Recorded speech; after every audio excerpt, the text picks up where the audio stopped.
Joining us now is Zeeshan Aleem, MSNBC editor and columnist. Now, your column is about the complete and total failure of the Gaza Humanitarian Fund, which is humanitarian relief in disaster zones and war zones is always complicated, but it's been made even worse by taking the UN out of the process. And here's what last week we had a contractor, retired Lieutenant Colonel Anthony Aguilar, on with us, and he was working with the Gaza Humanitarian Fund, and here's what he had to say about it. What I witnessed on the ground in Gaza can be described as nothing more than, an apocalyptic wasteland. It's human suffering, and for anyone that says that there's no starvation or that the population of Gaza is not at the brink or has already crossed the brink of famine, that is irresponsible rhetoric, and that is only serving to starve the population even further. Talk about your reporting on the Gaza Humanitarian Foundation and the man-made crisis of famine it's creating. Yeah, I think that language is really important, the man-made crisis part. I think sometimes some U.S. leaders, both Democrats and Republicans, have referred to this as a failure, but the crisis that's going on right now with the shortage of food has been created this way by design, right? Because before we had the UN infrastructure for distributing food throughout the Gaza Strip, hundreds of sites, properly prepared meals. It was easily accessible to the general population. Now with the Gaza Humanitarian Foundation, which is sort of an Orwellian name, we've reduced the sites from hundreds to just 4 of them. They're all in combat zones. There is lots of eyewitness testimony and investigative reporting indicating that people are being shot at by Israeli forces and American security contractors while they're trying to get to it. So now we have a UN officials and eyewitnesses and famine experts referring to these as death traps, right? And so the Gazans are facing a remarkable dilemma where they have to choose between trying to pick up some food, basically between starving and being shot to death.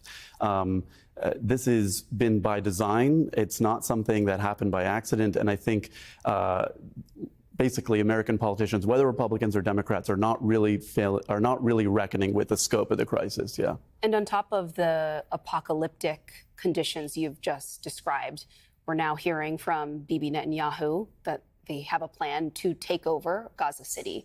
I want you to listen to some of his remarks on Fox News earlier this week. Well, we don't want to keep it. We want to have a security perimeter. We don't want to govern it. We don't want to be there as a governing body. We want to hand it over to Arab forces that will govern it properly without threatening us and giving Gazans a good life. That's not possible with Hamas.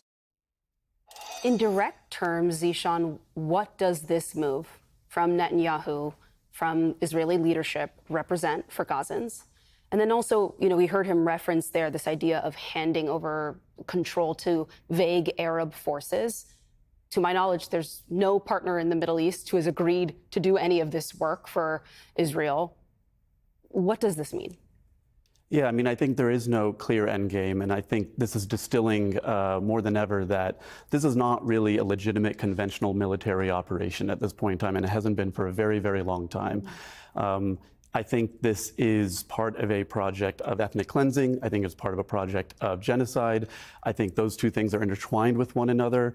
I don't think there is any intention to secure national security objectives, and this is not just my opinion, but the opinion of hundreds of ex-security officials from Israel, both in intelligence agencies and from the defense forces, and also even current government officials and military forces. They've all said there is no valid strategic advantage anymore to be reaped from this military operation.